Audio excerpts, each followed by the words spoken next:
Nous avons vu précédemment les ondes progressives. Nous allons maintenant étudier ce que sont les ondes progressives périodiques. Quand on jette un caillou dans l'eau ou qu'une pointe touche la surface de l'eau, on a vu précédemment qu'une onde mécanique se propageait. Plus précisément, elle se propage sur toute la surface, c'est ce qu'on appelle une onde progressive à 2 dimensions. Maintenant, si la pointe est reliée à un vibreur animé d'un mouvement périodique, on observe des rides circulaires claires et sombres qui se propagent à partir de la pointe.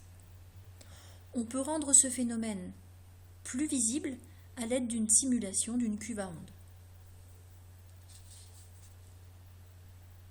En plaçant un flotteur sur cette cuve, on constate qu'il subit la même perturbation à intervalles de temps réguliers. Ainsi, son altitude varie de façon sinusoïdale au cours du temps. Tantôt il se trouve au sommet de la vague, tantôt au creux. Son mouvement étant périodique, on peut définir la plus petite durée pour laquelle le flotteur se retrouve dans le même état vibratoire, par exemple au sommet de la vague. Elle correspond à la période temporelle grand T de l'onde qui s'exprime en secondes. On peut définir aussi la fréquence nue de l'onde, qui correspond au nombre de fois par seconde qu'on retrouve le flotteur dans le même état. Cette fréquence correspond tout simplement à la fréquence petit f du vibreur. Il existe une relation entre fréquence et période, tout simplement la fréquence est l'inverse de la période, où la période grand T s'exprime en secondes et la fréquence petit f en hertz. Inversement, la période est égale à l'inverse de la fréquence. Maintenant, rentrons un peu plus dans les détails et prenons 2 flotteurs qui se trouvent au départ sur 2 rides de même couleur. On constate à ce moment-là qu'ils vont se retrouver au sommet des vagues en même temps et au creux des vagues en même temps. On dit qu'ils vibrent en phase. Maintenant, plaçons-les sur 2 rides de couleurs différentes. On voit tout de suite par rapport à l'altitude que lorsque un flotteur se trouve au sommet de la vague, l'autre, lui, se trouve au creux de la vague. On dit à ce moment-là qu'il vibre en opposition de phase. On constate aussi que les rides circulaires sont toujours équidistantes. Dans le cas d'une corde soumise à des impulsions périodiques, on observe le même phénomène.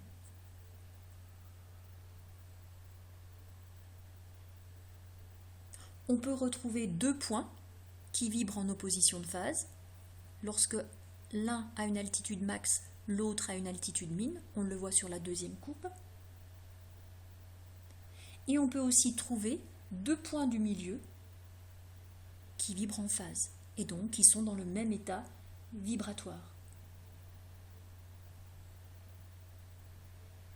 On dit alors que l'onde présente une périodicité spatiale et on définit la longueur d'onde lambda.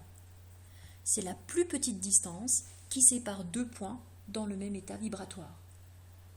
On peut la représenter facilement dans les 2 cas étudiés précédemment. C'est tout simplement la distance entre le point rouge et le point bleu.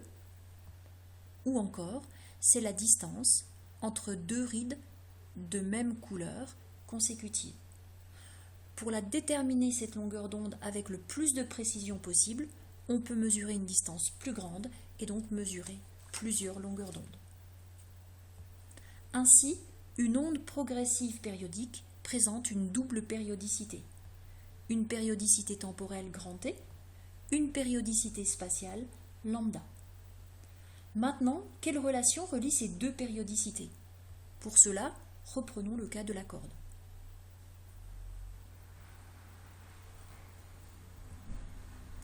À la date T1, le point rouge commence à vibrer et l'onde se propage.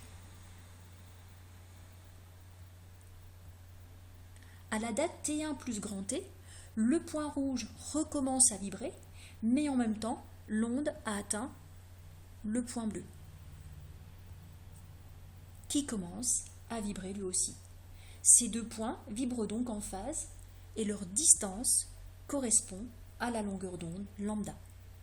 On peut ainsi définir cette longueur d'onde comme étant la distance parcourue par l'onde pendant la période grand T.